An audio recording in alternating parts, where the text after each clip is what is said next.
কিছু কিছু বিস্ময়কর আরোগ্যে হয়তো আমরা চমৎকৃত হতে পারি, তবু আজীবন সংস্কার ও ভ্রান্তির বেড়াজাল থেকে চট করে আমরা বেরিয়ে আসতে পারি না। এমন বহু লোক দেখেছি যাদের আমি হোমিওপ্যাথিক চিকিৎসা দিয়ে দুরারোগ্য ব্যাধি থেকে আরোগ্য করেছি, তবুও তারা এতে পুরোপুরি আস্থা আনতে পারেনি। আমার নিজের বেলায়ও তাই। শত শত রোগীর হোমিওপ্যাথিক আরোগ্য প্রত্যক্ষ করার পরও প্রতিবারে মাত্র এক পা করে হোমিওপ্যাথির দিকে এগিয়েছি। আমার বিজ্ঞ বিবেচক পিতা হোমিওপ্যাথি সম্পর্কে আমার পরীক্ষা পর্যবেক্ষণে কখনো অবজ্ঞা বা উপহাস করেননি, বরং তিনি সদৃশ্য চিকিৎসা নীতিকে আংশিকভাবে স্বীকার করতেন। তিনি বলতেন, অনেক সময় তিনি নিজেও ইপিকাকের ক্ষুদ্র মাত্রা দিয়ে বমি বা ক্যালোমেলের ক্ষুদ্র মাত্রায় পিত্তজ উদরাময় আরোগ্য করেছেন এবং তাতে বুঝতে পেরেছেন যে বড় মাত্রায় যে রোগ লক্ষণ সৃষ্টি হয়, ক্ষুদ্র মাত্রা প্রয়োগে সে লক্ষণই দূরীভূত হয়। স্বনামধন্য ফরাসি জ্যোতিষবিদ লা ভেরিয়ে নামক নক্ষত্র আবিষ্কারকে মানবীয় প্রতিভার সবচেয়ে উজ্জ্বল নিদর্শন হিসেবে বিবেচনা করা হয়।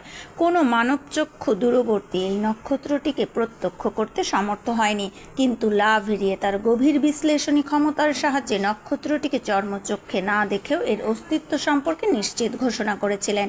এই আবিষ্কারের কৃতিত্বের সঙ্গে মানব ইতিহাসের আরেকটি ঘটনা তুলনীয়। কোনো ইউরোপীয় চিকিৎসক তখনও কলেরা মহামারী প্রত্যক্ষই করেননি। এর চিকিৎসা সম্বন্ধে কোনো পরীক্ষা পর্যবেক্ষণও করা হয়নি। এ অবস্থায় কলেরার কোনো রোগী সরাসরি না দেখে এবং এর চিকিৎসা সম্পর্কে কোনো পূর্ব অভিজ্ঞতা ছাড়াই হ্যানিম্যান তার শাশ্বত চিকিৎসা নীতির আলোকে এত আস্থার সঙ্গে কলেরার চিকিৎসা নির্ধারণ করলেন। এরপর থেকেই আমি দ্বিগুণ উৎসাহে হোমিওপ্যাথির চর্চায় আত্মনিয়োগ করি। শুধু হ্যানিম্যানের লেখা বই নয়, হোমিওপ্যাথির পক্ষে ও বিপক্ষে যত বই, পুস্তক ও পত্রপত্রিকা ছিল সব পড়ে শেষ করতে থাকি। 1849 সালে আমরা এশিয়াটিক কলেরার ভয়াবহ মহামারীর সম্মুখীন হয়ে প্রাচ্যের আকাশে এটি ঘন কালো মেঘের মতো উদিত হয়ে ভয়াবহ গতিতে পাশ্চাত্যর দিকে ধেয়ে চলে, আর সঙ্গে করে নিয়ে যায় দুঃখ, দুর্দশা ও মৃত্যুর হিমশীতলতা। আমরাও আটঘাট বেঁধে এর মোকাবেলা করার প্রতীক্ষায় ছিলাম। এই মহামারী সম্বন্ধে যাদের পূর্ব অভিজ্ঞতা ছিল তাদের নির্দেশনা ও চিকিৎসা কৌশল আমরা রপ্ত করে রাখি, কিন্তু এগুলো এতই পরস্পর বিরোধী ও অসন্তোষজনক ছিল যে আমাদের ক্ষমতা সম্পর্কে মনে যথেষ্ট সংশয় রেখেই শত্রুর মোকাবেলা করতে হয়।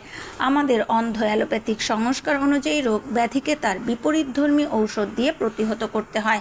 ফলে আমরা ভেবে অস্থির হই যে কলেরা রোগীর বিপুল পরিমাণ দাস্ত নিয়ন্ত্রণের জন্য কত শক্তিশালী কোষ্ঠবদ্ধকারক ঔষধেরই না প্রয়োজন। এত বমির জন্যই বা কী পরিমাণ বমনরোধক, হাত পায়েরে তো এক আক্ষেপ বা খিল ধরার জন্যই বা কী পরিমাণ আক্ষেপ রোধক, প্রচণ্ড শূল বেদনার জন্যই বা কী পরিমাণ আফিম, এত হিমশীতলতার জন্যই বা কী পরিমাণ তাপ উৎপাদক, এত অবসাদের জন্যই বা কত দ্রুত ক্রিয়াশীল উত্তেজক, মারাত্মক রক্ত আধিক্যের জন্যই বা কত শক্তিশালী ঔষধের দরকার। আহা, অযৌক্তিক তত্ত্ব ও কাল্পনিক মিশ্র ঔষধের কি বিস্ময়কর বিশৃঙ্খলা! চিকিৎসা বিদ্যা সম্বন্ধে বিরক্তি, অবিশ্বাস ও উদাসীনতা থেকেই আমি জেগে উঠি 1849 সালের শরতে, যখন সিনসিনাটিতে হোমিওপ্যাথিক চিকিৎসায় কলেরায় বিস্ময়কর আরোগ্যের গুজব ওঠে। প্রথমে একজন, পরে আরেকজনের মুখেই অবিশ্বাস্য আরোগ্যের কাহিনী শুনি। এ ব্যাপারে সিনসিনাটির বিশপ B.F. ব্যারেটের একটি চিঠি পত্রিকায় প্রকাশিত হলে মানুষের আগ্রহ ও বিশ্বাস আরও বেড়ে যায়। ব্যারেটকে আমি একজন শ্রদ্ধেয়, বিজ্ঞ এবং সাধু ব্যক্তি হিসেবে জানতাম। তাই আমি নিশ্চিত ছিলাম এ ব্যাপারে যদি কারো উক্তিকে মূল্য দিতে হয় তিনি হলেন ব্যারেট। তার উক্তিকে বিশ্বাস না করে উপায় নেই। ব্যারেটের বিবৃতিটি ছিল এই রকম: সিনসিনাটিতে তার পৌরোহিত্যাধীন 104টি পরিবারের মধ্যে 86টি পরিবারের মোট 476 জন শুধুমাত্র হোমিওপ্যাথিক চিকিৎসা নেয়। পক্ষান্তরে 17টি পরিবারের 104 জন অ্যালোপ্যাথিক চিকিৎসা নেয়। হোমিওপ্যাথিক চিকিৎসাধীন দলের 160 জন কলেরায় আক্রান্তের মাত্র 1 জন মারা যায়। অন্যদিকে অ্যালোপ্যাথিক চিকিৎসাধীন দলের 30 জনের মধ্যে 5 জন মারা যায়। দুই চিকিৎসা পদ্ধতির ফলাফলের এই বিস্ময়কর তারতম্যের উল্লেখ করে ব্যারেট জানান যে জেমস রুট নামে এক ব্যক্তি লোহার কারখানায় 20 জন কর্মীর কলেরা হলে সবাইকে হোমিওপ্যাথিক চিকিৎসা দেওয়া হয় এবং তাতে সবাই আরোগ্য লাভ করে, একজনও মারা যায়নি। যদিও বেকন ও জন হান্টার থেকে শুরু করে বার্টলেট ও হাগ মিলার পর্যন্ত সব সাচ্চা দার্শনিকরা বলে গেছেন কোনো রকম আগাম ধারণা বা যুক্তি একটি নতুন বিষয়ের সত্যতা বা ভ্রান্তি নিরূপণ করতে পারে না। শুধুমাত্র ব্যবহারিক পরীক্ষার সাহায্যেই তা প্রমাণ বা খণ্ডন করা যেতে পারে। জন হান্টার তার ক্লাসে ছাত্রদের বলতেন, ভেবো না, বরং পরীক্ষা করো। পেশাজীবী চিকিৎসক সমাজ এমন একটি বিশাল ও প্রভাবশালী গোষ্ঠী যা মর্যাদা, কর্তৃত্ব ও ক্ষমতার বন্ধনে এই গোষ্ঠীর সব সদস্যকে বশীভূত করে রাখে। হোমিওপ্যাথিতে পুরোপুরি রূপান্তরে আমার দোদুল্যমানতা ও দ্বিধাগ্রস্ততার এটা ছিল অন্যতম প্রধান কারণ।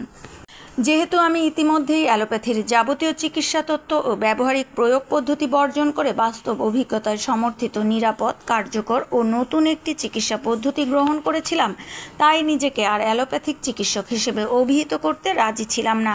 হোমিওপ্যাথিতে আমার রূপান্তরের 24 বছর অতিক্রান্ত হয়ে গেছে। গত 22 বছর যাবৎ আমি আমেরিকার দক্ষিণাঞ্চলে প্রায় সব ধরনের রোগ ব্যাধির চিকিৎসায় সাফল্যের সঙ্গে হোমিওপ্যাথি প্রয়োগ করে গেছি। অ্যালোপ্যাথি ও হোমিওপ্যাথি উভয় পদ্ধতিতেই দীর্ঘ ও বাস্তব অভিজ্ঞতার প্রেক্ষিতে আমি এর ভালোমন্দ বিচার ও সঠিক পদ্ধতি নির্ণয়ে সক্ষম। হ্যানিম্যান তার বিরোধীদের চেয়ে জ্ঞানে গুণে অনেক উপরে ছিলেন। জিন পল রিচটার যথার্থই হ্যানিম্যানকে প্রতিভা ও জ্ঞানের দুর্লভ দর্শন যুগল মস্তক বলে আখ্যায়িত করেন। এ হলো ডক্টর হলকম্বের নিজের ভাষায় তার হোমিওপ্যাথিতে রূপান্তরের অনবদ্য কাহিনী। এটা তার লেখা বই থেকেই নেওয়া হয়েছে। হলকম্ব 1893 সালের 28 নভেম্বর মঙ্গলবার শেষ নিঃশ্বাস ত্যাগ করেন।